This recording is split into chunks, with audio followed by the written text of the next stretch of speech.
Radio Roja. Bahwa tauhid tidak keluar dari tiga hal. Wa hadza ma taqarrara alaihi madhhabu ahli sunnah wal jamaah. Inilah yang sudah menjadi kepastian bagi madhab ahlus sunnah wal jamaah. Saksikanlah kajian Islam ilmiah di Roja TV dan Radio Roja.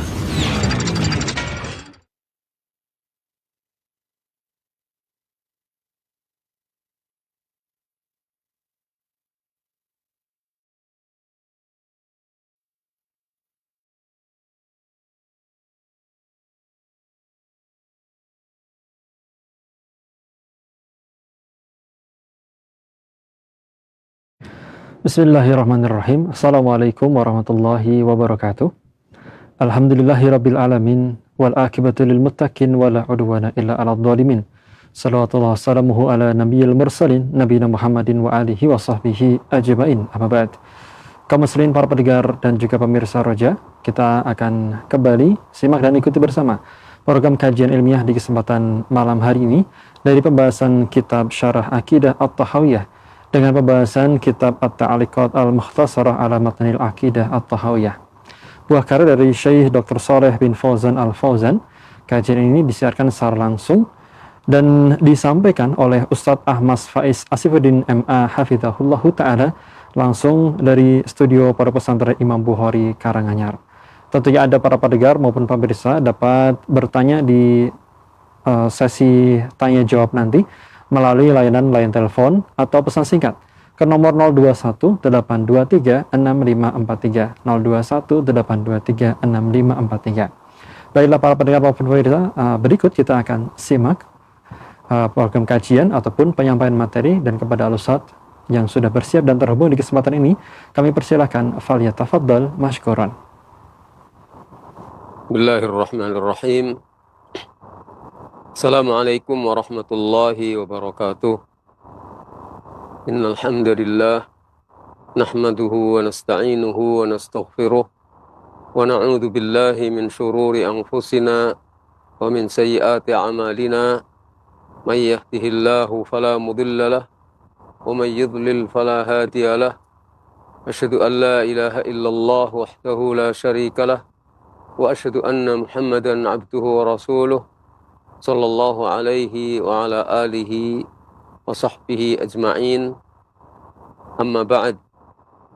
Para pendengar, para pemirsa radio dan TV Roja di mana saja berada yang dirahmati Allah, kita masih lanjut membahas tentang masalah takdir, dan kita akan menyimak apa yang akan dikatakan oleh oleh Al-Imam At-Tahawi rahimahullah dan penjelasannya dari Syekh Shalih Al-Fauzan hafizahullah.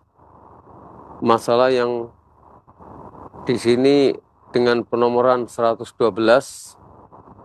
kata Al-Imam At-Tahawi, wal i'tirafi bi tauhidillahi ta'ala wa rububiyyatih, dan beriman kepada qada dan takdir Allah. Itu berarti mengakui tauhidullah, mengakui kemahaesaan Allah, dan mengakui rububiyah Allah, mengakui bahwa Allah adalah pencipta, pengatur, dan pemilik segala sesuatu yang menghidupkan, yang mematikan, dan mentakdirkan.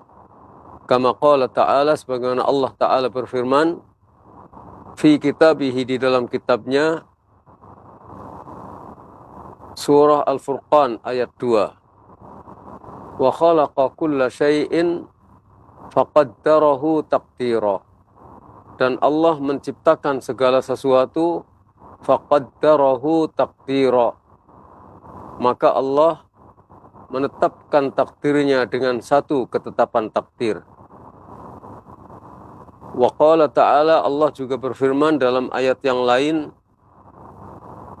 surah Al-Ahzab ayat 38, wa kana amrullahi qadaram maqdura, dan adalah ketetapan Allah itu merupakan ketetapan takdir yang telah ditetapkan.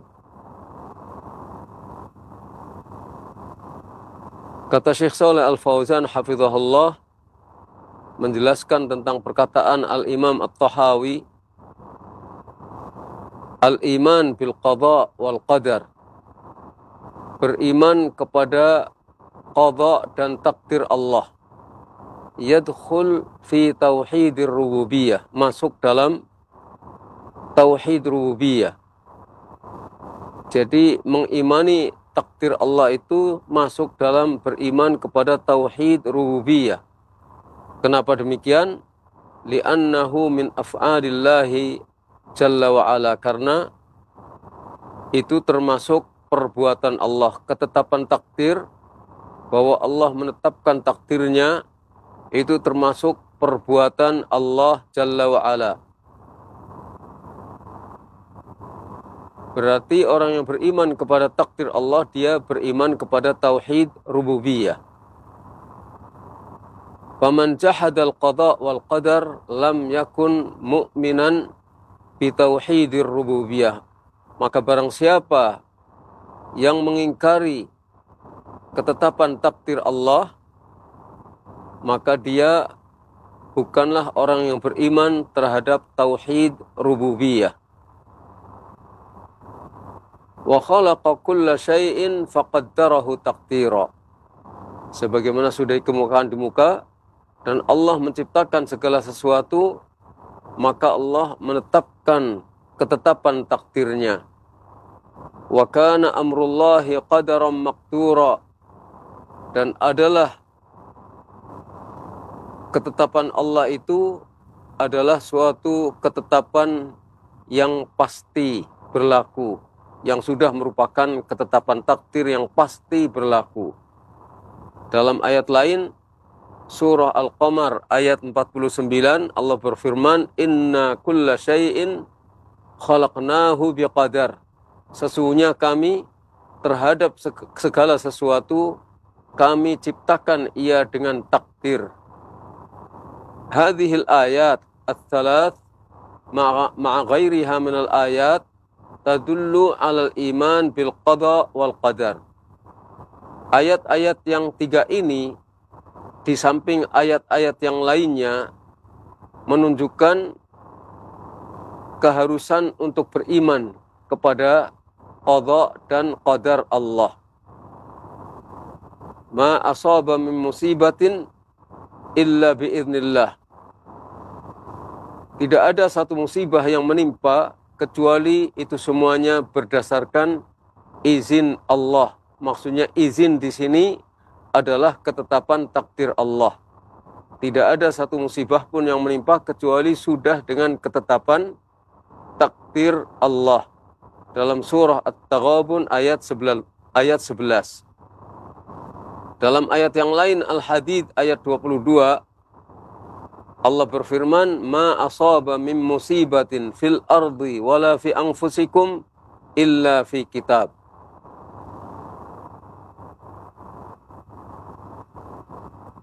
Musibah apa saja yang menimpa, tidak ada musibah apapun yang menimpa, baik musibah terkait dengan apa yang terjadi di bumi, maupun musibah yang menimpa diri kalian, kecuali semuanya itu sudah tertulis di kitab.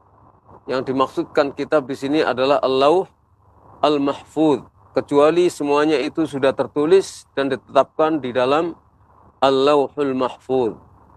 Jadi musibah apa saja yang menimpa, baik itu bencana alam atau banjir atau apa saja yang menimpa di muka bumi, wala fi anfusikum, dan tidak pula ada musibah apa saja yang menimpa diri kalian, sakit, meninggal dunia, kecuali semuanya itu sudah tertulis di Lauh Mahfuz.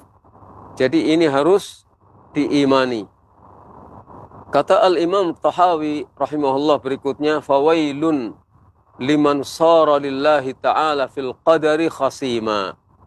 Maka celakalah bagi orang yang menjadi pembantah bagi Allah dalam masalah takdir.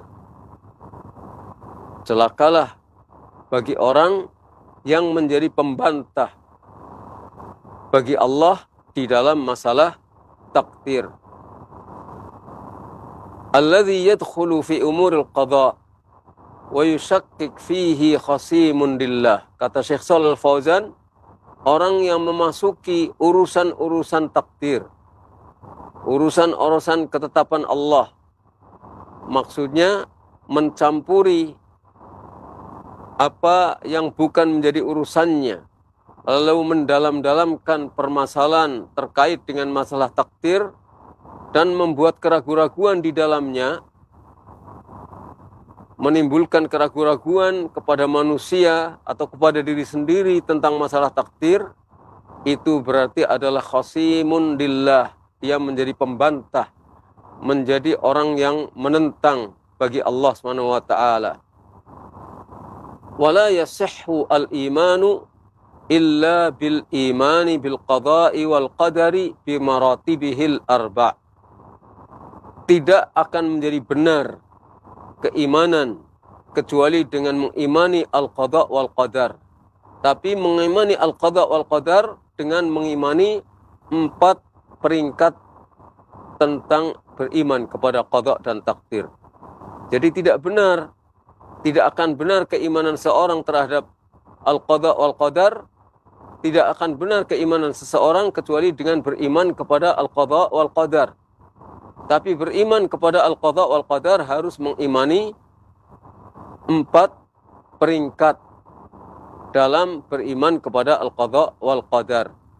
Sudah dijelaskan di muka tentang 4 peringkat yang harus kita imani. Beriman bahwa Allah tahu.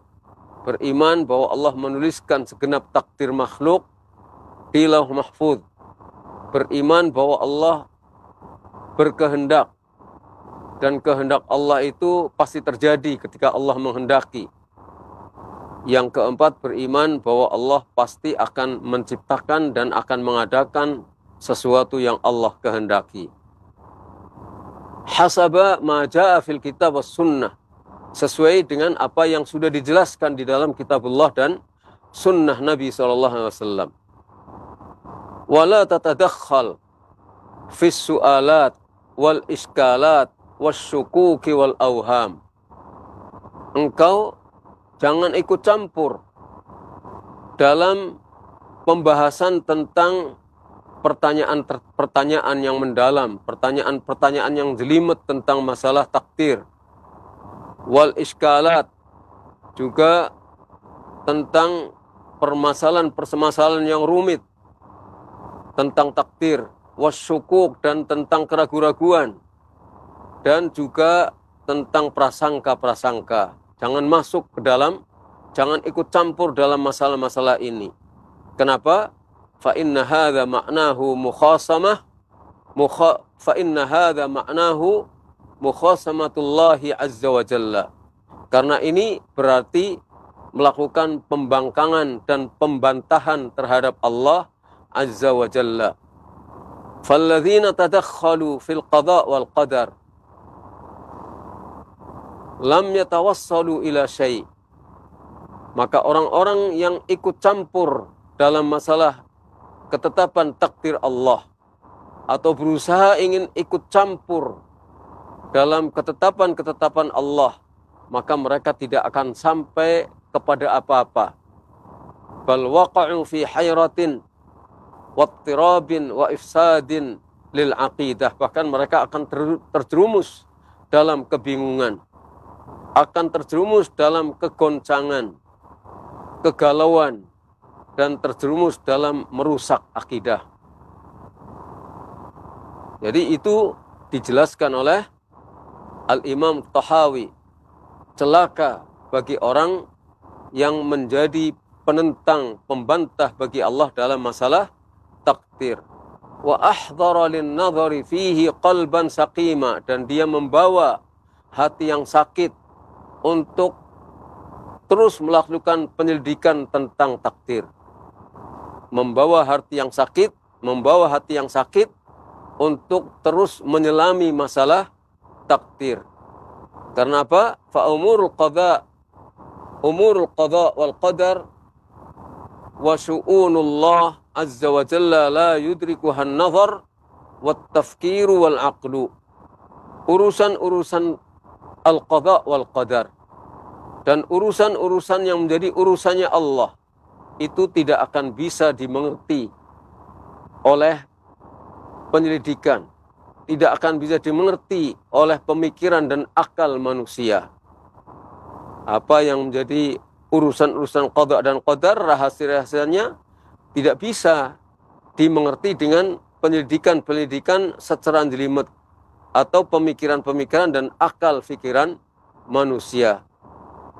Fala tukallif aqlaka syai'an la yastati'uhu. Maka engkau jangan bebani akalmu dengan sesuatu yang akal itu tidak akan bisa melakukannya. Fal aqlu mahdud. Karena akal manusia itu terbatas. La yumkinuhu an yudrika kulla syai'in. Tidak mungkin akal itu akan bisa menjangkau segala sesuatu. Fala tudkhiluhu fi matahat wa umur la yutiquha. Maka engkau jangan masukkan akal itu ke lorong-lorong yang berliku-liku. Jangan engkau masukkan akal fikiranmu itu ke dalam lorong-lorong yang jelimet, yang rumit, yang berliku-liku. Dan jangan engkau masukkan akal fikiranmu ke dalam perkara-perkara yang akal itu tidak akan mampu untuk memikirkannya. Laqad iltamasa biwahmihi fi fahsil ghaibi sirran katima. Karena sesungguhnya berarti dia telah berusaha dengan angan-angannya, dengan hayalannya, dengan asumsi akalnya. Dia telah berusaha untuk menyelami perkara gaib yang sesungguhnya itu merupakan rahasia yang tersembunyi. Jadi tidak mungkin akan bisa menyingkap rahasia-rahasia tersembunyi yang hanya Allah saja yang dapat mengetahuinya. Li'anna al-qada'a wal qadara sirrullah jalla wa ala fi khalqihi. Karena al-qada' wal qadar itu merupakan rahasia Allah jalla wa ala tentang makhluknya. Fala tabhath anhu, maka jangan engkau mencari-cari tentang itu. Wala tukallaf bidzalik, dan engkau tidak dibebani untuk mengetahui secara jelimet masalah-masalah itu. Jadi engkau tidak terbebani untuk mengetahui rahasia-rahasia tentang takdir. Tapi apa yang dibebankan kepada kita?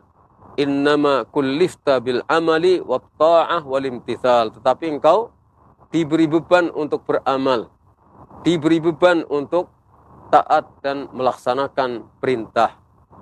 Apa yang Allah perintahkan kita jalankan, apa yang Allah larang maka kita jauhi. Itu adalah sesuatu yang dibebankan kepada kita.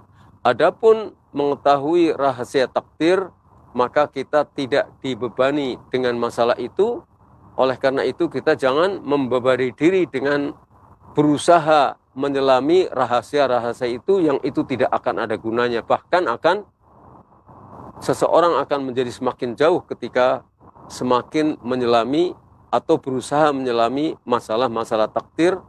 Malah dia akan terjerumus dalam keraguan-raguan, dalam kebimbangan, dalam kebingungan.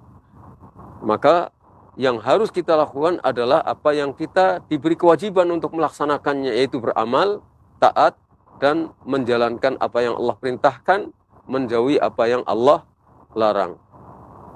Wa'ada bima qala fihi affakan athima. Dan dengan berkata dalam hal seperti itu, artinya dengan berkata tentang apa yang menjadi rahasia Allah tentang takdir, dia akan menjadi pembohong dan pendosa.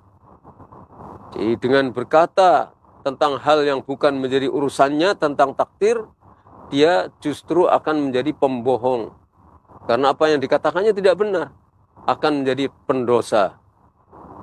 ay yakunu kullu kalamihi wa kullu bahthihi ifka, artinya semua perkataannya, semua penelitiannya akan menjadi kebohongan, yakni kadziban wa ithma, artinya menjadi kebohongan dan menjadi dosa, wal iyadu billah, li'annahu fa'ala ma lam yu'mar bihi, karena dia melakukan sesuatu yang tidak diperintahkan. Wa tadkhulu fi ma laysa min sya'nihi, dan dia memasuki, wa tadakhala, dan dia mencampuri urusan yang bukan urusannya. Wa tadakhala, dia mencampuri dalam hal yang bukan urusannya. Selesai, Al-Imam Tahawi membahas tentang masalah al-qada wal qadar. Beliau beralih kepada pembahasan yang lain. Beliau mengatakan rahimahullah, wal arsyu wal kursiyu haqqun. Beliau beralih pada pembahasan tentang arsy dan kursi yang harus kita imani adanya. Arsy dan kursi itu benar adanya. Jadi kita harus beriman tentang adanya arsy dan adanya kursi. Allah subhanahu wa ta'ala khalaqas samawat. Allah subhanahu wa ta'ala telah menciptakan langit-langit. Wa khalaqal arda, telah menciptakan bumi. Wa khalaqal kursiyya, telah menciptakan kursi. Dalam ayat disebutkan wasi'a kursiyyuhus samawati wal arda. Luasnya kursi Allah itu meliputi langit-langit dan bumi. Besar. Kursi Allah itu makhluk yang Allah ciptakan dan luasnya meliputi langit-langit dan bumi. Jadi sangat besar. Wa khalaqal arsya, Allah juga telah menciptakan arsy. Al-arsy dalam bahasa adalah ungkapan yang menunjukkan bahwa arsy itu artinya adalah singgasana. Yang biasanya singgasana itu adalah singgasana raja, penguasa. Seperti Allah berfirman terkait dengan Ratu Bilqis atau Balqis. Allah sebutkan dalam surah An-Naml ayat 23, walaha arsun azim, dia Ratu Bilqis ini punya arsy yang besar. Artinya punya singgasana yang besar yang kemudian dipindahkan oleh Sulaiman ke kerajaan Sulaiman, yang menunjukkan bahwa kekuasaan Allah itu lebih besar daripada kekuasaan siapapun. Itu al-arsy. Wal arsyu wal kursiyyu haqqun, arsy dan kursi itu benar adanya. Kulluha makhluqatun lillahi azza wa jalla, semua adalah makhluk Allah. Langit-langit, bumi, kursi, arsy, semuanya adalah makhluk Allah. As-samawat fawqal ard, langit-langit itu ada di atas bumi. Wa fawqas samawat al-bahr, dan di atas langit-langit itu ada laut. Di atas laut, di atas langit-langit sana, langit yang ketujuh itu ada laut. Sebagaimana disebutkan dalam hadis, wa fawqal bahri al-kursi, di atas laut ada kursi. Wa fawqal kursi al-arsy, di atas kursi itu ada arsy. Fahuwa a'lal makhluqat, maka arsy itu adalah makhluk yang paling tinggi, makhluk yang paling atas. Wa dzalika kama jaa fil hadits, dan itu sebagaimana disebutkan di dalam hadis. Innas samawat as-sab'a bin nisbati lil kursi kasab'i darahima ulqiyat fi turs. Sesungguhnya langit-langit yang 7 dibandingkan dengan kursi, maka seperti 7 logam dirham yang dilemparkan ke tengah-tengah perisai. Perisai itu adalah alat untuk membentengi diri dari serangan musuh. Seorang tentara zaman dahulu itu menggunakan tameng perisai, dipegang dengan tangan kirinya, lalu yang tangan kanannya memegang tombak atau pedang. Digunakan untuk melawan musuh dan melindungi diri ketika ada musuh yang mengancam keselamatan nyawanya, ditahan dengan perisai itu. Jadi perisai itu lebar. Yakni as-samawat as-sab'u wa 'idhamuha wa ma fiha muqaranatan bil kursi kasab'ati darahima ulqiyat fi mithli as-sahni alladhi yatatarras bihil muqatil. Artinya langit-langit yang 7, besarnya langit-langit yang 7, dan semua apa yang ada di langit-langit yang 7 dibandingkan dengan kursi, itu langit yang 7 itu seperti 7 keping logam dirham yang dilemparkan di benda yang seperti lempengan perisai yang digunakan menjadi perisai bagi orang yang sedang berperang. Jadi 7 keping logam dirham diletakkan di tengah-tengah perisai ini. Jadi kecil. Fama nisbatu sab'ati darahima fi tursin mustadir. Bisa dibayangkan bagaimana 7 keping logam dirham diletakkan di perisai yang bundar. Perisainya besar, 7 keping logam dirham itu kecil-kecil. Kalau di dalam hadis disebutkan,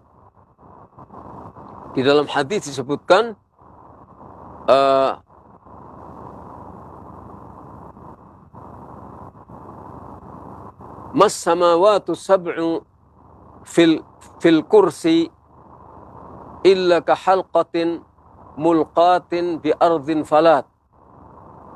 Tidaklah langit-langit yang 7 kalau dibandingkan dengan kursi itu kecuali seperti 7 lingkaran, 7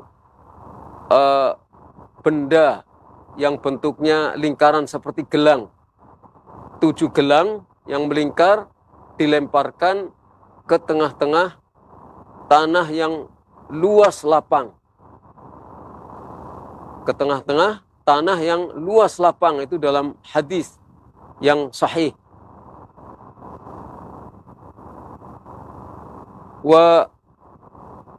Jadi itu seperti yang disebutkan dalam hadis yang sahih, diriwayatkan oleh Ibnu Abi Syaibah dan yang lainnya, dan itu disebutkan hadisnya di dalam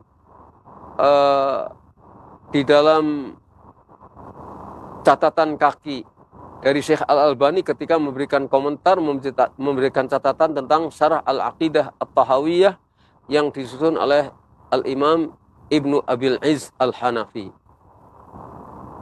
Wa fadlu al-'arsy 'alal kursi ka fadli tilkal falat 'ala tilkal halqah. Sedangkan kelebihan atau keutamaan al-'arsy dibandingkan kursi itu seperti keutamaan, seperti besarnya tanah lapang yang luas dibandingkan dengan lingkaran gelang yang kecil.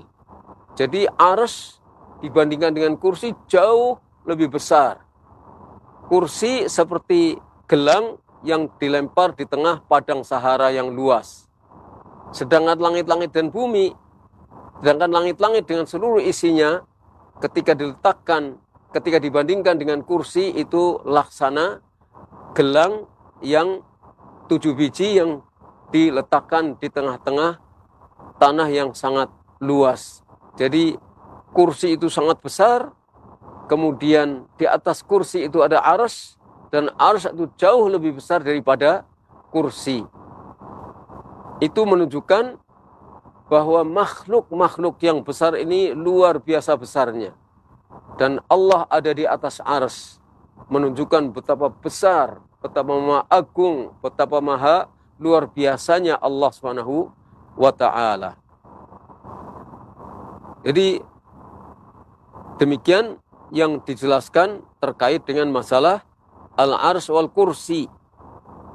Dan al-arsy harus kita imani adanya, karena sebagaimana yang disebutkan oleh Allah Subhanahu wa taala, al-arsy itu nyata adanya, seperti disebutkan dalam surah Al-Buruj ayat 15. Dzul arsyil majid, Allah yang memiliki arsy, Allah yang memiliki arsy al-majid, dan Allah maha mulia. Fa'alul lima yurid, Allah maha berbuat menurut apa yang dia kehendaki. Banyak ayat yang menyebutkan tentang arsy. Di antaranya tsumma stawa 'alal arsy, kemudian Allah beristiwa di atas arsy. Ar-Rahmanu 'alal arsy istawa, Ar-Rahman beristiwa di atas arsy. Atau dalam surah Al-Mu'minun ayat 116, la ilaha illa huwa Rabbul arsyil karim. Tidak ada sesembahan yang berhak disembah kecuali Dia, Rabbnya al-arsy yang mulia. Juga dalam hadis banyak menyebutkan tentang fakta arsy itu adalah makhluk Allah yang sangat besar. Dia adalah atapnya seluruh makhluk, dan arsy itu laksana kubbah bagi alam semesta. Dia adalah atap segenap makhluk. Jadi kita harus mengimani tentang adanya arsy dan adanya kursi. Yang makhluk-makhluk besar ini menunjukkan betapa besar Allah Subhanahu wa ta'ala.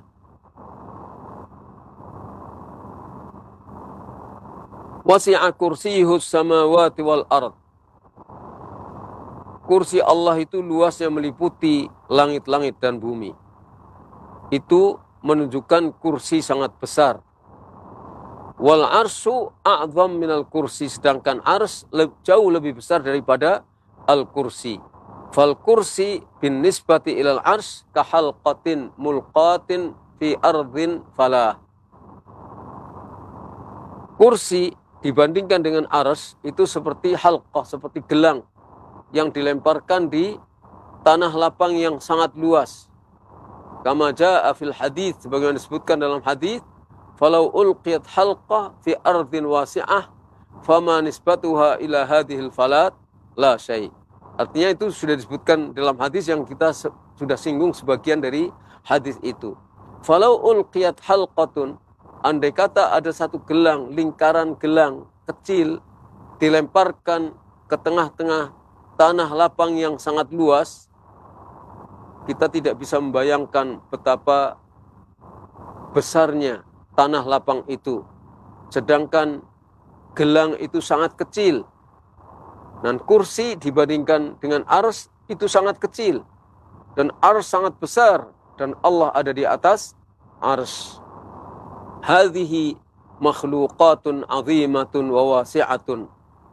Makhluk-makhluk ini adalah makhluk-makhluk yang besar. Al-kursi, al-arsy, langit dan bumi, itu adalah makhluk-makhluk Allah yang sangat besar. Tapi langit-langit dan bumi kecil sekali dibandingkan dengan kursi. Dan kursi kecil sekali dibandingkan dengan arsy. Semuanya adalah makhluk-makhluk Allah yang besar, yang luas. La ya'lamuha illallah subhanahu wa ta'ala, tidak mengetahuinya kecuali Allah subhanahu wa ta'ala. Besarnya arsy, besarnya kursi tidak ada yang tahu kecuali Allah subhanahu wa ta'ala. Dan kita tahu hanya secuil dari apa yang diberitakan di dalam nas-nas yang sahih. Lebih dari itu kita tidak tahu. Tentang kaifiatnya, tentang bagaimananya, tentang hakikatnya kita tidak tahu. Kecuali secuil menurut apa yang diberitakan oleh Allah dan Rasulnya. Kalau makhluk-makhluk yang demikian besarnya ini ada dan nyata adanya, maka Allah yang ada di atas arsy itu sangat-sangat maha besar. Kalau kita tidak bisa mengetahui besarnya al-arsy, bagaimana kita bisa mengetahui dan bisa membayangkan betapa agungnya Allah Subhanahu wa ta'ala. Maka kaifiyat itu tidak boleh kita tanyakan. Karena kita tidak mungkin akan tahu tentang kaifiyat masalah-masalah yang demikian. Fal arsyu a'lal makhluqat. Maka ars adalah makhluk Allah yang paling atas. Wallahu subhanahu wa ta'ala alin fawqa arsyihi fawqa makhluqatihi. Dan Allah subhanahu wa ta'ala ada di atas ketinggian, di atas arsy-Nya dan di atas semua makhluknya. Kalau istiwa Allah subhanahu wa ta'ala menunjukkan bahwa Allah ada di atas arsy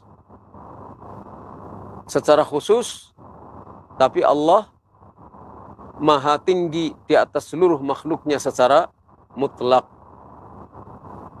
Kata Syekh Shalal Al-Fauzan berikutnya, wal kursi tahtal arsy. Kursi itu ada di bawah arsy. Wa jaa fil athar annahu mawdhi'ul qadamain.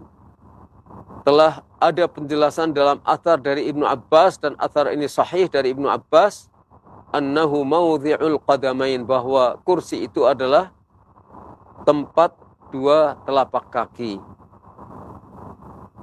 Tempat dua telapak kaki Allah Subhanahu wa ta'ala. Tidak berarti bahwa Allah bersinggungan dan menyentuh al-kursi, tapi itu adalah sebutan. Itu adalah sebutan yang diriwayatkan dari Ibnu Abbas radhiyallahu anhuma. Tidak berarti Allah kemudian masuk dan menempel pada al-kursi. Tidak harus demikian di dalam memahami. Tapi kita tinggal mengimani saja apabila itu adalah nas yang sahih. Kalau itu tidak sahih, ya sudah, kita tidak usah membayang-bayangkan tentang al-kursi. Tapi yang jelas, kursi adalah makhluk Allah yang sangat besar. Tapi dibandingkan dengan arsy, maka arsy jauh lebih besar daripada kursi, dan Allah ada di atas arsy. Fal kursi makhluk. Kursi itu adalah makhluk. Walaisal maqsud bihi al-ilm. Bukanlah yang dimaksudkan dengan kursi ini adalah ilmu. Ya, kita harus memahami maksud daripada al-kursi. Maksudnya disebutkan al-kursi di sini, maksudnya bukan al-ilmu, bukan ilmu. Kama nusiba dzalika li Ibnu Abbas radhiyallahu anhuma. Sebagaimana ada yang menisbatkan riwayat itu kepada Ibnu Abbas radhiyallahu anhuma. Itu tidak benar kalau dinisbatkan kepada Ibnu Abbas radhiyallahu anhuma. Bahwa konon Ibnu Abbas mengatakan bahwa kursi itu adalah ilmu. Ini tidak benar kalau disandarkan kepada Ibnu Abbas. Ya, disandarkan annahu qala fi qaulihi ta'ala wasi'a kursiyuhu ay ilmuhu. Disandarkan riwayat dari Ibnu Abbas bahwa Ibnu Abbas berkata tentang firman Allah Ta'ala wasi'a kursiyuhu, luasnya kursi Allah artinya luasnya ilmu Allah. Ay wasi'a ilmuhu as-samawati wal ard. Luasnya ilmu Allah meliputi luasnya langit-langit dan bumi. Meskipun secara makna itu benar, walakin laisa hadzal maqsud minal ayah, tapi bukan ini yang dimaksudkan dengan ayat. Wasi'a kursiyuhu, kursi ini maknanya bukan ilmu. Meskipun benar bahwa ilmu Allah luasnya meliputi langit-langit dan bumi seluruhnya. Benar, bahkan lebih daripada itu. Tapi maksud kursi di sini bukanlah ilmu. Dan itu tidak benar disandarkan kepada Ibnu Abbas. Fal kursi makhluk. Kenapa? Karena kursi itu makhluk. Wal ilmu sifah min sifatillah. Azza wa jalla laysat bimakhluqah. Laysa min makhluqatihi. Sedangkan ilmu adalah sifat. Kursi itu makhluk. Perhatikan ini. Kursi itu makhluk. Ilmu adalah sifat di antara sifat-sifat Allah Azza wa Jalla. Ilmu itu bukan makhluk Allah, tapi ilmu adalah sifat yang menjadi sifat Allah SWT. Allah itu bersifat berilmu dan ilmunya itu sejak dahulu. Lam yusbaq bi jahlin. Ilmunya Allah itu tidak didahului dengan ketidakmengertian dan tidak diikuti dengan lupa. Ilmu Allah itu azalan wa abada, sejak dahulu dan selama-lamanya. Jadi ilmu itu sifat di antara sifat-sifat Allah yang tidak pernah lepas dari Allah SWT, sedang kursi adalah makhluk. Jadi kursi itu bukan ilmu. Ilmu adalah sifat, kursi adalah makhluk. Ilmu bukan makhluk, sedangkan kursi adalah makhluk. Jadi kursi tidak bisa diterjemahkan dengan ilmu. Fayajib al-iman bil ars wa bil kursi. Maka wajib hukumnya untuk mengimani adanya ars dan adanya kursi, yang kedua-duanya merupakan makhluk Allah SWT. Hadza haqqun ala haqiqatih. Dan ini benar sesuai dengan hakikatnya. Benar sesuai dengan hakikatnya. Walaysal arsyu kama yaquluhul asy'ariyah wa man naha nahwahum innal arsya huwa al-mulk. Bukanlah ars itu bukan seperti yang dikatakan oleh orang-orang Asy'ariyah atau orang yang seperti Asy'ariyah, bahwa ars itu artinya adalah kerajaan, adalah kekuasaan. Ars itu bukan kekuasaan. Ars itu ars makhluk, bukan kekuasaan, bukan kerajaan. Fayaquluna fi qawlihi ta'ala, sehingga mereka orang-orang Asy'ariyah dan yang seperti itu mengatakan tentang firman Allah Ta'ala, istawa 'alal ars, ay istawa 'alal mulk. Istawla 'alal mulk. Istawa 'alal ars, mereka mengartikan istawla 'alal mulk. Mereka berkuasa di atas kerajaannya. Maaf, saya ulangi. Allah berkuasa di atas kerajaannya. Istawa 'alal ars diartikan Allah berkuasa di atas kerajaannya. Itu tidak benar. Wa hadza dhalal, kata Syekh Shalal Fauzan. Hadza dhalal. Ini adalah kesesatan. Ini tidak benar, kesesatan. Menyimpang dari kebenaran. Karena istawa 'alal ars artinya Allah berada di atas ars. Istawa di atas ars artinya berada di atas ars. Allah ada di atas ars. Kapan Allah ada di atas ars? Setelah Allah menciptakan langit-langit dan bumi. Selama 6 hari Allah menciptakan langit-langit dan bumi. Setelah itu Allah istawa, berada di atas ars. Allah ala arsihi, ada di atas ars. Adapun Allah Maha Tinggi, selamanya Allah Maha Tinggi. Baik sebelum Allah menciptakan langit-langit dan bumi maupun sesudahnya, Allah tetap Maha Tinggi. Tapi ketika Allah selesai menciptakan langit dan bumi selama 6 hari, Allah baru beristiwa di atas arsy. Kalau kekuasaan Allah, selamanya Allah berkuasa. Selamanya Allah berkuasa. Dalam kekuasaannya Allah berkuasa. Tidak ada yang terjadi kecuali dengan kehendaknya, menunjukkan kekuasaan Allah sangat maha sempurna. Fal arsyu makhluk. Ars itu adalah makhluk. Wa kana arsyuhu 'alal ma', dan adalah arsnya ketika itu sudah ada di atas air. Fal arsyu tahtahu al-kursi. Maka ars, di bawah ars itu ada kursi. Wal kursi tahtahu samawat, dan kursi di bawahnya adalah langit-langit. Di bawah al-kursi itu adalah langit-langit. Wal ardu tahtas samawat, dan bumi ada di bawah langit-langit. Dalam hadis yang sahih, hadis ini adalah hadis yang sahih, diriwayatkan oleh Imam Ahmad. Allah SWT Nabi SAW bersabda,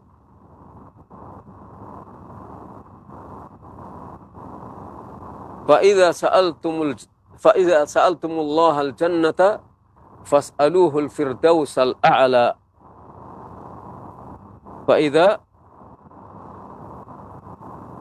إِذَا سَأَلْتُمُ اللَّهَ الْجَنَّةَ فَاسْأَلُوهُ الْفِرْدَوْسَ فَإِنَّهُ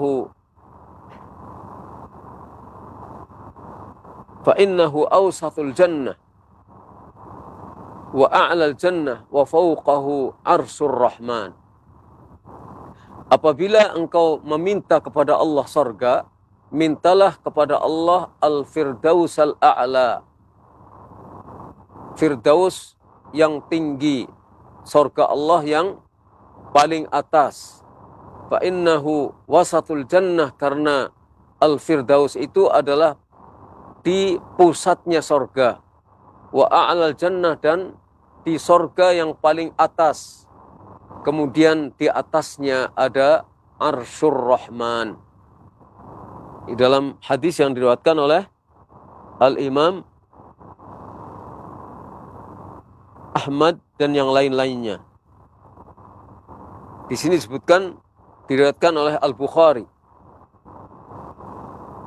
Di sini diriwayatkan oleh Al-Bukhari. Fal firdausu huwa a'lal jinan wa fawqahu arsyur rahman. Jadi firdaus itu adalah surga yang paling atas, dan di atasnya adalah arsy-Nya Ar-Rahman.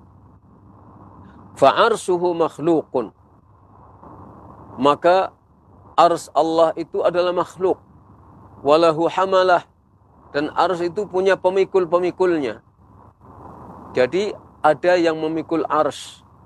Wahum ta'ifah minal malaikah, mereka yang menjadi pemikul ars itu adalah sekelompok malaikat. Disebutkan dalam surah Al-Haqqah ayat 17, wa yahmilu arsya rabbika fawqahum yawma idzin thamaniyah, dan memikul ars Rabbmu di atas mereka pada hari itu ada 8 orang malaikat. Kata Syekh Shalal Fauzan, qabla yaumil qiyamah yahmiluhu arba'ah. Sebelum hari kiamat, yang memikul ars itu ada 4. Fa idza jaa yaumul qiyamah tadha'afu wa saru thamaniyah. Ketika datang hari kiamat nanti, maka jumlah malaikat memikul ars menjadi berlipat, yaitu menjadi 8, seperti disebutkan dalam ayat ini. Wa yahmilu arsya rabbika fawqahum yawma idzin thamaniyah. Yang memikul ars pada hari itu ada 8. Fakullu wahidin minal malaikah la yutasawwar khalquhu wa 'azamatuhu wa quwwatuhu. Tiap-tiap orang malaikat dari 8 orang malaikat pemikul ars ini tidak bisa dibayangkan bentuk fisiknya, tidak bisa dibayangkan besarnya, tidak bisa dibayangkan kekuatannya. Luar biasa, ars yang sangat besar, ars yang merupakan makhluk yang paling atas dan meliputi seluruh alam, dipikul oleh 8 orang malaikat. Maka luar biasa besarnya malaikat itu, luar biasa kekuatan fisik malaikat itu, luar biasa semua yang menjadi sifat dari malaikat. Digambarkan antara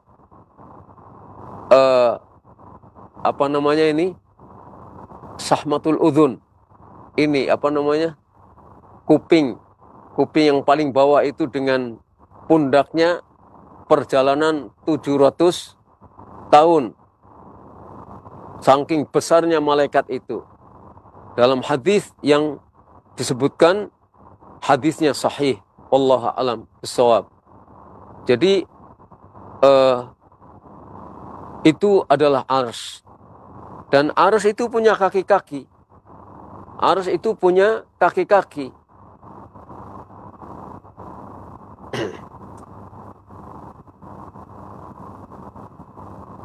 Bukti bahwa ars punya kaki-kaki adalah hadis yang muttafaq alaih. Ketika Nabi SAW bersabda, fa innan nasa yas'aqun fa akunu awwala man yufiq fa idza ana bi Musa akhidun bi qa'imatin min qawa'imil arsy fala adri afaqa qabli am juziya bi sa'qati at-tur. Sesungguhnya manusia semuanya pingsan, semuanya tidak sadar, atau ada yang mengartikannya sa'qun, mati semuanya tewas dengan tiupan sangkakala. Maka aku adalah orang yang pertama diberi kesadaran oleh Allah. Aku adalah yang pertama siuman. Ternyata aku dengan Musa berpegang pada salah satu kaki di antara kaki-kaki Ars. Aku tidak tahu apakah Musa siuman terlebih dahulu sebelum aku, ataukah Musa tidak mengalami pingsan, karena dia telah diganti pingsannya pada saat di dunia, yaitu ketika Musa minta supaya bisa melihat Allah di dunia. Terus Allah mengatakan, lihat gunung itu, apabila gunung itu tidak hancur, maka engkau akan bisa melihatku. Falamma tajalla rabbuhu lil jabal ja'alahu dakka wa kharra Musa sa'iqa. Ketika Allah menampakkan diri kepada gunung itu, ternyata gunung itu menjadi hancur lebur. Dan pada waktu itu, akhirnya Musa tersungkur dalam keadaan tidak sadarkan diri. Jadi, apakah Musa itu siuman terlebih dahulu daripada aku, ataukah pingsannya sudah digantikan pada saat di dunia? Yang jelas, ini adalah bagaimana Nabi SAW, Nabi kita, Nabi Muhammad SAW bertawadhu' dalam bersikap di hadapan Musa alaihi salatu wassalam.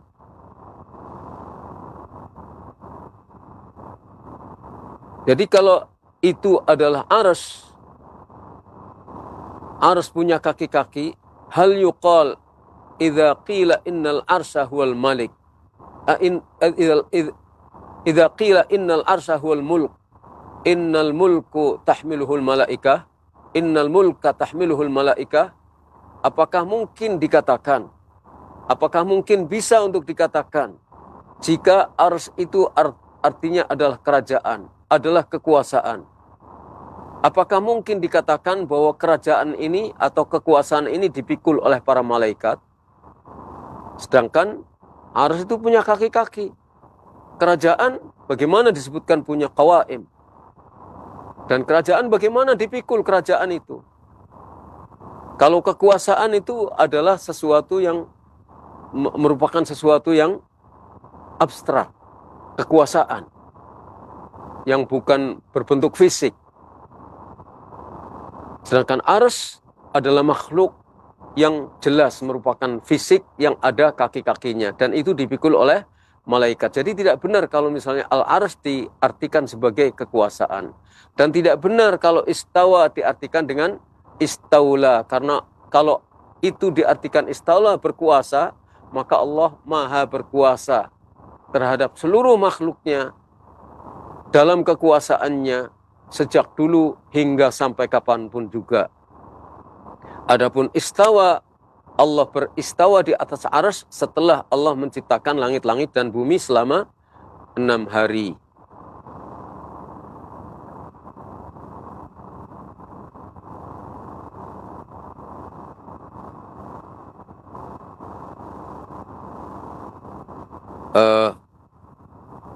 Karena waktunya sudah jam 9, kita berhenti dulu sampai sekian. Insya Allah kita lanjut pada kesempatan yang akan datang. Mudah-mudahan apa yang saya sampaikan ini bisa dimengerti dan bisa memotivasi kita untuk semakin beriman kepada Allah SWT, beriman kepada qada dan qadarnya, dan beriman bahwa ada kursi dan ada Arsy, makhluk-makhluk yang besar, kemudian Allah ada di atas Arsy, menunjukkan betapa maha agung Allah SWT, karena dia ada di atas segenap makhluknya yang besar. Untuk bumi saja itu sudah merupakan makhluk Allah yang besar, ditambah misalnya langit-langit yang 7, itu juga makhluk yang sangat besar. Kita tidak bisa membayangkan luasnya langit-langit dan bumi, apalagi di atasnya ada arsy, di atasnya ada kursi, dan di atasnya lagi ada arsy. Makhluk yang tidak bisa kita ukur besarnya. Maka Allah SWT maha besar. Kita makhluk Allah yang merayap di muka bumi ini adalah makhluk-makhluk yang kecil, yang mungkin lebih kecil bagi Allah SWT daripada debu-debu yang terserak, yang berterbangan di udara. Jadi kita adalah makhluk yang sangat kecil, kita tidak layak untuk menyombongkan diri meskipun kita adalah orang yang mempunyai ilmu yang sangat tinggi. Semuanya adalah anugerah dari Allah SWT yang kita harus bersyukur dan semakin bersemangat dalam beribadah kepada Allah Subhanahu wa ta'ala. Wa sallallahu ala nabiyina Muhammad wa ala alihi wa sahbihi ajma'in. Alhamdulillah, kami ucapkan terima kasih Ustaz. Jazakumullahu khairan wa barakallahu fikum atas bahasan dan penyampaian materi penuh manfaat di kesempatan malam hari ini. Dan berikutnya para pendengar maupun pemirsa Roja, kita akan masuk ke sesi tanya jawab. Bagi Anda, para pendengar maupun pemirsa yang ingin bertanya secara langsung atau melalui pesan singkat WhatsApp, dapat menghubungi layanan line telepon kami ke nomor 0218236543. Di nomor WhatsApp yang sama juga, 0218236543. Baiklah, untuk mengawali tanya jawab atau pertanyaan yang kami akan sampaikan di kesempatan ini, dari pertanyaan pesan singkat yang masuk diantaranya berkaitan dengan Isra Mi'raj. Ustadz, pada saat Isra Mi'raj, Nabi Muhammad menghadap Allah hingga ke Sidratul Muntaha. Dan pertanyaannya, di manakah Sidratul Muntaha? Apakah setelah Nabi melewati langit yang 7 kemudian menembus lautan di atas langit, melewati kursi Allah, melewati arsy hingga bertemu Allah, atau bagaimana? Mohon maaf sebelumnya atas pertanyaan yang disampaikan. Demikian Ustaz. Ya, jadi al-arsy itu adalah a'lal makhluqat. Sidratul Muntaha ya yang paling atas, yang paling pol, tapi dia tidak menembus arsy. Apakah melewati lautan atau tidak, kita sebatas mengikuti apa yang diberitakan dari hadis-hadis tentang Isra dan Mi'raj. Kita tinggal mengimani saja apa yang terjadi terkait dengan Mi'rajnya Nabi Muhammad SAW sampai ke Sidratul Muntaha. Adapun Nabi bertemu dengan Allah, maka tidak berarti Nabi Muhammad SAW melihat Allah SWT, karena yang dilihat adalah nur. Ya, yang dilihat adalah nur, cahaya yang menghalangi pandangan Nabi kepada Allah Subhanahu wa ta'ala. Itu yang harus kita imani. Yang jelas arsy itu adalah makhluk Allah yang paling atas. Kemudian Sidratul Muntaha itu ada di atas langit yang ketujuh. Wallahu a'lam bishawab.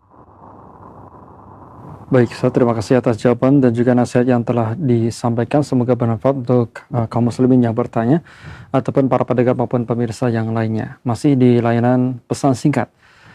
Melalui WhatsApp Anda dapat bertanya melalui nomor 0218236543. Pertanyaan yang lainnya, Ustadz izin bertanya. Yang pertama, dapatkah orang yang Allah takdirkan masuk neraka lantas memperoleh hidayah? Kemudian pertanyaan yang kedua, mati adalah takdir Allah, dan bagaimana menjelaskan berkenaan dengan bunuh diri? Ya, jazakumullahu khairan atas jawaban yang disampaikan Ustaz. Barakallahu fiikum. Kalau seseorang ditakdirkan oleh Allah masuk neraka, ya dia masuk neraka. Takdir itu tidak bisa berubah. Kalau Allah menetapkan ditakdirkan seseorang masuk neraka, dia pasti akan masuk neraka. Tidak akan kemudian berubah menjadi masuk surga. Kecuali takdir Allah untuk seseorang yang masuk neraka itu bukan kekal masuk nerakanya. Karena dia beriman, lalu Allah takdirkan dia melakukan kemaksiatan, lalu Allah takdirkan dengan kehendaknya dia masuk ke dalam neraka. Tapi kalau dia masih memiliki keimanan, maka suatu saat dia akan keluar dari neraka.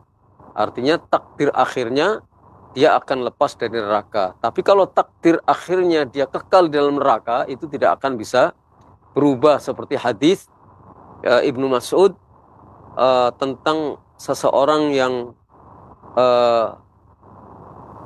antara dirinya dengan sorga itu tidak tinggal hanya satu hasta saja, tapi kemudian takdir telah mendahului dia untuk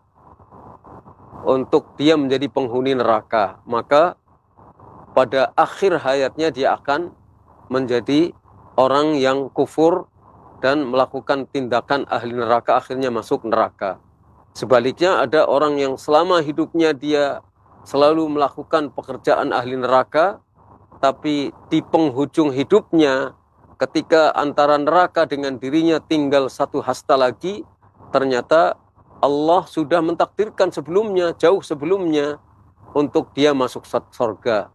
Maka dia di akhir hayatnya akan bertaubat dan masuk Islam, beriman kepada Allah, dan akhirnya akan menjadi ahli surga. Artinya ketetapan takdir Allah itu tidak akan berubah. Adapun orang yang bunuh diri, maksudnya gimana? Jadi bunuh diri itu juga takdir dari Allah.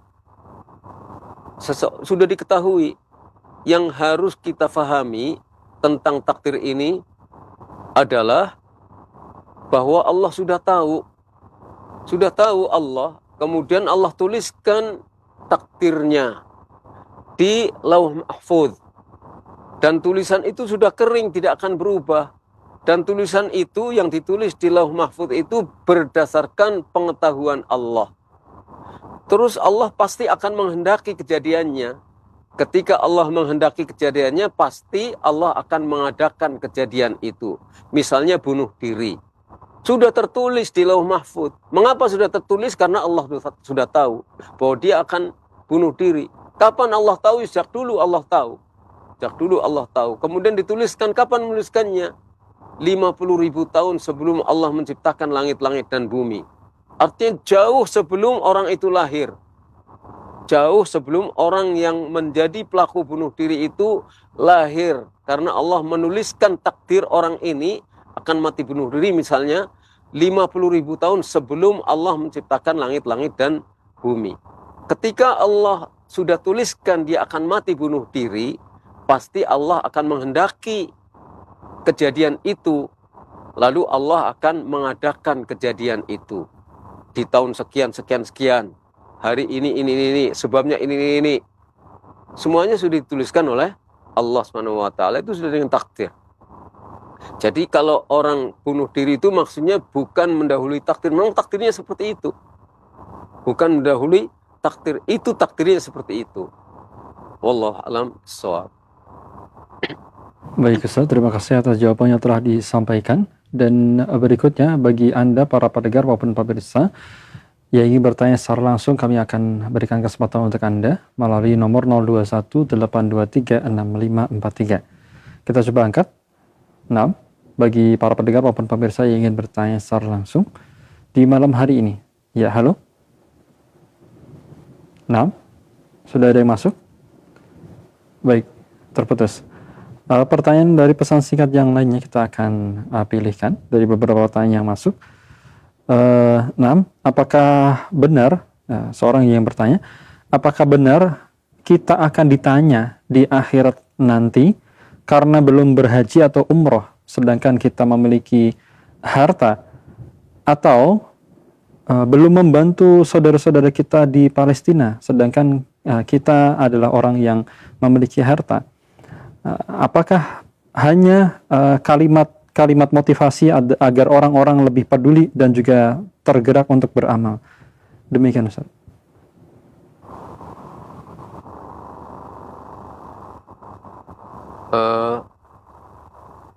Yang jelas akan ditanyakan nanti pada alam kubur itu tentang 3 pertanyaan pokok. Tentang siapa Robnya, siapa nabinya dan apa agamanya. Itu pertanyaan di alam kubur. Nanti di akhirat akan ditanya tentang 4 hal. Dan dia tidak akan berpindah dari padang mahsyar sebelum ditanya tentang 4 hal ini, tentang umurnya, untuk apa dia habiskan, tentang hartanya, untuk apa dia gunakan, tentang ilmunya, untuk apa dia manfaatkan, dan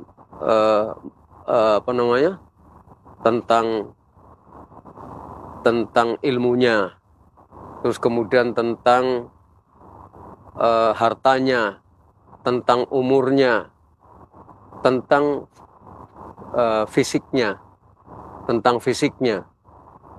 itu adalah 4 pertanyaan. Jadi hartanya untuk apa dia pergunakan? Intinya nanti orang akan dimintai pertanggungjawaban terhadap hal-hal yang harus dia lakukan ketika dia hidup di dunia. Adapun detail-detailnya, wallahu a'lam bissawab.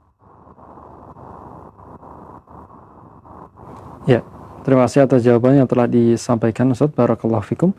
Kembali kami mengajak Anda para pendengar maupun pemirsa yang ingin bertanya secara langsung di layanan line telepon kami di 0218236543, ataupun pertanyaan Anda dapat Anda kirimkan melalui pesan singkat WhatsApp ke nomor yang sama 0218236543. Nah, pertanyaan yang masuk berikutnya, mohon maaf agak keluar dari tema kita. Ustadz, apakah jika kita membaca Al-Quran itu otomatis meruqyah diri sendiri meskipun lupa atau tidak berniat? Seperti orang yang kepedesan dan minum air yang banyak, otomatis akan kembung tanpa perlu niat untuk itu. Demikian pertanyaannya, Ustaz. Ya, sebenarnya kalau orang rajin membaca Al-Quran, insya Allah dia akan terlindungi dari segala macam godaan setan. Dan kalau dia punya kemampuan dengan izin dari Allah SWT untuk terus membaca Al-Quran ketika dia sakit, itu insya Allah juga akan merupakan obat bagi orang yang membacanya. Karena Al-Quran adalah syifa'un lima fis sudur, obat bagi apa yang ada di dalam hati. Jadi kalau penyakit itu mungkin penyakit fisik asalnya dari dalam hati, dengan rajin membaca Al-Quran dia akan menjadi tenang. Ketika menjadi tenang, maka penyakitnya akan bisa berkurang atau akan bisa sembuh insya Allah ta'ala. Jadi untuk itu, meskipun tidak berniat untuk meruqyah, baca saja Al-Quran. Karena Al-Quran membacanya adalah ibadah. Jadi dengan membaca Al-Quran itu sudah ibadah meskipun tidak mengerti artinya. Apalagi kalau berusaha untuk memahami artinya. Mentadaburi ayat Al-Quran supaya kita merasa semakin kecil di hadapan Allah. Dan Allah Maha Kuasa untuk memberikan apa yang kita minta. Allah alam shawab. Nah, terima kasih Ustaz atas jawaban yang telah disampaikan. Berikut kita akan coba sapa untuk para pendengar maupun pemirsa yang ingin bertanya secara langsung. 6 di 0218236543. Baik, apakah ada? Kita coba angkat. Iya, halo. Halo, Assalamualaikum. Waalaikumsalam warahmatullahi. Dengan siapa, dari mana Pak? Dari Muhammad Yahya, dari Bangka Belitung. Nah, dari Bangka Pak Yahya, Muhammad Yahya, silakan. Nah, pertanyaannya silakan Pak. Pertanyaannya mengenai, saya masih bingung mengenai takdir. Ya. Jadi apabila takdir sudah ditetapkan, misalnya si A masuk neraka misalnya kan, ada banyak orang beranggapan kayaknya tidak adil karena sudah ditetapkan masuk neraka dia kan. Ya. Jadi cara memahaminya itu seperti apa itu Ustaz? Baik. Cukup Pak Muhammad Yahya. Nah, Terima kasih atas pertanyaan yang telah disampaikan. Ditunggu jawaban dari Ustaz. Silakan Ustaz. Ya, saya ulangi lagi. Jadi memahami takdir itu seperti ini. Coba minta tolong diperhatikan. Cara memahami takdir itu begini. Pertama, harus beriman bahwa Allah itu tahu. Beriman bahwa Allah itu tahu. Allah sudah tahu. Allah sudah tahu bahwa seseorang masuk neraka misalnya. Udah? Yang kedua, beriman bahwa Allah menuliskan takdir segenap makhluknya. Di mana? Di Lauh Mahfuz. Jadi apa yang ditulis oleh Allah? Yang dituliskan oleh Allah di Lauh Mahfuz, apa yang Allah tahu misalnya tentang seseorang masuk neraka. Tentang seseorang masuk neraka. Tahu, kemudian sudah dituliskan di Lauh Mahfuz. Sudah ini dua hal ini ya. Dua hal ini sudah kita fahami. Yang ketiga, beriman bahwa Allah pasti menghendaki apa yang sudah Allah ketahui dan sudah Allah tuliskan. Allah menghendaki sesuatu yang Allah sudah tahu dan sudah Allah tuliskan di Lauh Mahfuz. Misalnya apa? Tentang seseorang masuk neraka. Allah tahu bahwa dia akan masuk neraka. Terus ditulis di Lauh Mahfuz bahwa dia akan masuk neraka. Allah pasti menghendaki apa yang sudah ditulis dan sudah Allah ketahui. Yang keempat, beriman bahwa Allah pasti akan menciptakan. Menciptakan apa? Menciptakan orang yang masuk neraka ini. Menjadikan kejadian orang itu masuk neraka. Ini 4 hal yang harus kita imani. 4 hal yang harus kita imani. Allah tahu, Allah tuliskan, Allah menghendaki, Allah menciptakan adanya, kejadiannya.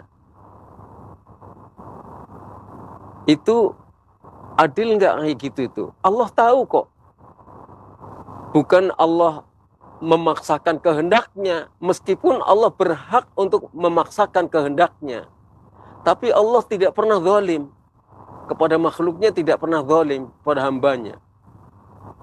Tapi Allah tahu, sungguh pun Allah itu berhak memaksakan kehendaknya karena tidak ada yang bisa protes.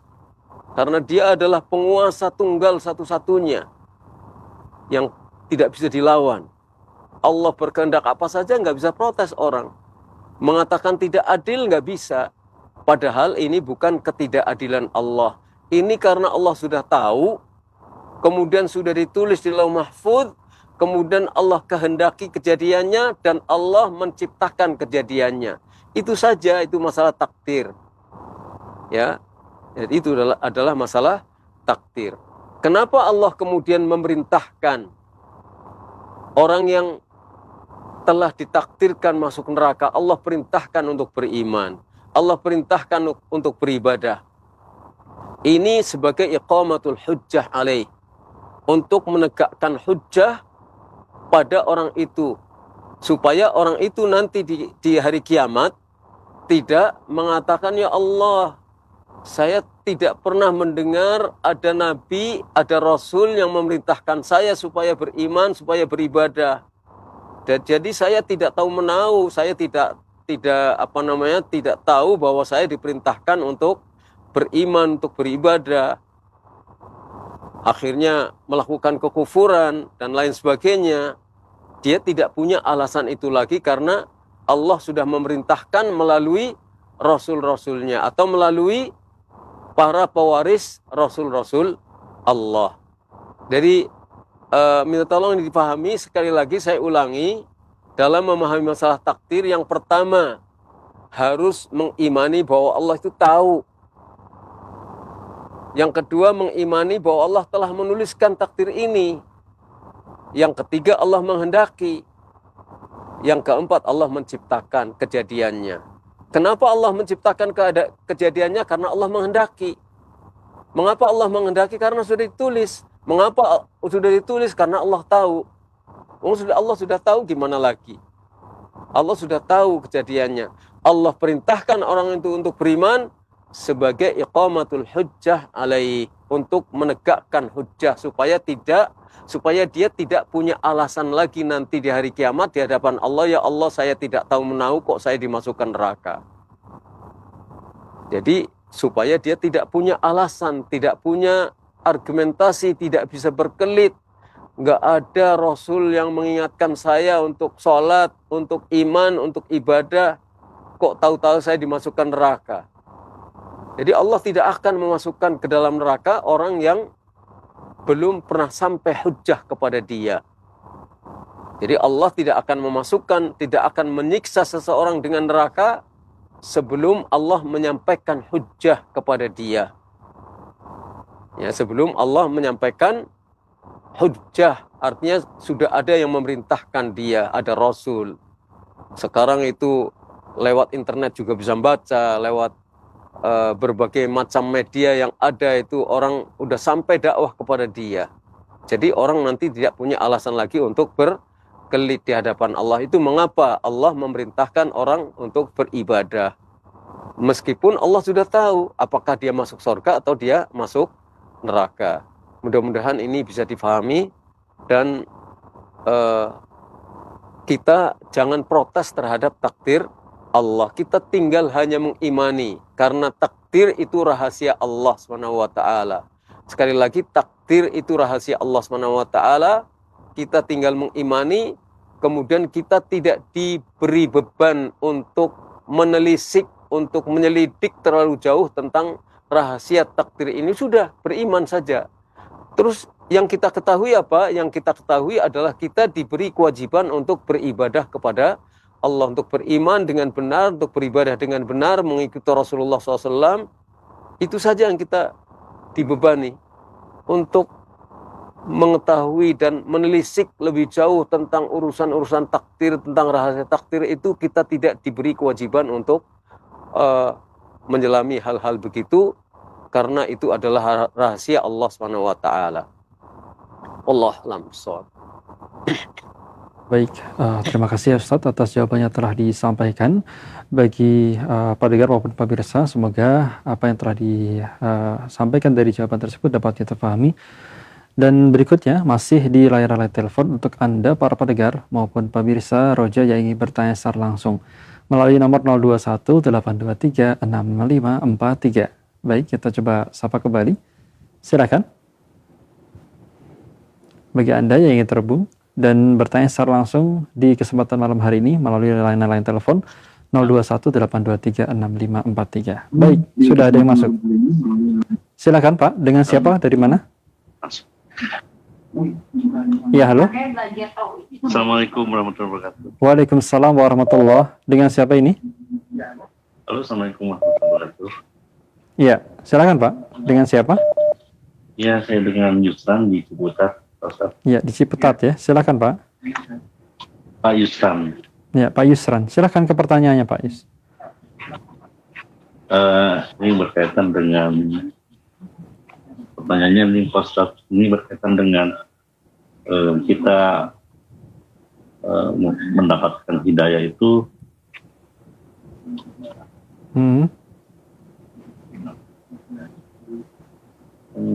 Apakah memang itu juga sudah takdir Allah atau nanti manusia yang berusaha mencarinya, begitu Pak?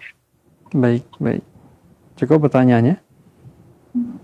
Nah, ditunggu jawaban dan juga nasihat dari Ustaz. Barakallahu fikum. Silakan Ustaz. Minta tolong diulangi pertanyaannya. Iya. Berkaitan dengan mendapatkan hidayah Ustaz. Apakah itu berarti kita harus mencarinya ataukah sudah ditetapkan oleh Allah Subhanahu wa taala? Ya, sekali lagi takdir itu adalah rahasia dari Allah Subhanahu wa taala, rahasia Allah Subhanahu wa taala. Kita diperintahkan untuk mencari hidayah, memohon taufik kepada Allah Subhanahu wa taala. Seperti doa yang diriwayatkan dari Nabi SAW bahwa beliau berdoa seperti ini, meskipun hadis ini dhaif, tapi ini adalah doa permohonan. Doa itu baik ya. Allahumma inni as'aluka at-taufiq limahabbika minal a'mal wa sidqit tawakkuli alaik wa husnil dhanni bika. Ya Allah, aku mohon taufik untuk melakukan hal-hal yang Engkau cintai dan untuk benar-benar dalam bertawakal kepadamu dan untuk husnudzan kepadamu. Ini, jadi kita memang disuruh dan Allah memerintahkan, dan itu perintah yang wajib, dan kita selalu menjalankan kewajiban ini ketika kita melaksanakan sholat 5 waktu. Ihdinas siratal mustaqim. Ya Allah, berilah kami hidayah menuju jalan yang lurus. Hidayah di sini maksudnya taufik. Di samping kita mohon hidayah untuk kita paham, juga supaya kita mendapatkan taufik dari Allah. Paham tentang as-sirat al-mustaqim dan taufik untuk menempuh as-sirat al-mustaqim. Ihdinas siratal mustaqim, siratal ladzina an'amta alaihim ghairil maghdubi alaihim waladdallin. Itu kita minta hidayah kepada Allah Subhanahu wa taala. Artinya kita diperintahkan untuk mencari, mengejar taufik Allah Subhanahu wa taala dengan meminta, memohon kepada Allah. Nah, ketika kita mohon kepada Allah itu bentuknya adalah kita merendah di hadapan Allah Subhanahu wa taala. Tentu ada takdir, tapi kita jangan mengintip takdir kita. Nanti kalau saya ditakdirkan tidak mendapatkan hidayah, untuk apa saya cari hidayah? Nggak boleh seperti itu. Karena takdir itu rahasia Allah. Udah kita beriman, memang itu semuanya takdir. Tapi kita kan tidak tahu takdir kita seperti apa nanti. Makanya kita minta supaya mendapatkan taufik dan hidayah dari Allah, supaya kita mendapatkan takdir yang baik dan kita terhindar dari takdir yang buruk. Kita kejar yang baik itu dan kita tinggalkan yang buruk. Jadi seperti itu yang harusnya kita lakukan. Adapun bagaimana akhirnya nanti Allah yang akan menentukannya. Kita, kewajiban kita sekarang adalah minta kepada Allah SWT, mencari dan berusaha untuk melakukan hal-hal yang diridhoi oleh Allah dan minta taufik kepada Allah. Tapi ketika kita berdoa, ya kita berusaha untuk menjalankan apa yang kita mintakan kepada Allah SWT. Wallahu a'lam. Iya baik, terima kasih atas jawaban yang telah disampaikan serta nasihatnya, dan nampaknya pertanyaan tersebut pula menjadi pertanyaan terakhir di sesi tanya jawab dan juga kajian di kesempatan malam hari ini. Menutup kajian kita, mohon disampaikan sebagai closing statement atau istifadah kita. Barakallahu fikum, Ustaz. Ya, jadi para pendengar dan para pemirsa radio dan TV Roja di mana saja berada, rahimakumullah, tentang takdir sekali lagi kita imani, dan kita tidak boleh mengintip-intip apa takdir kita kelak. Yang menjadi kewajiban kita adalah beramal, taat, dan menjauhi kemaksiatan-kemaksiatan. Itu yang terkait dengan masalah takdir.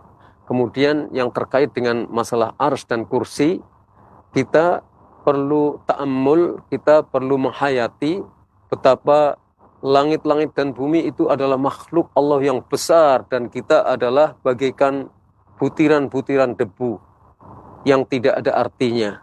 Kecil sekali dibandingkan dengan langit-langit dan bumi.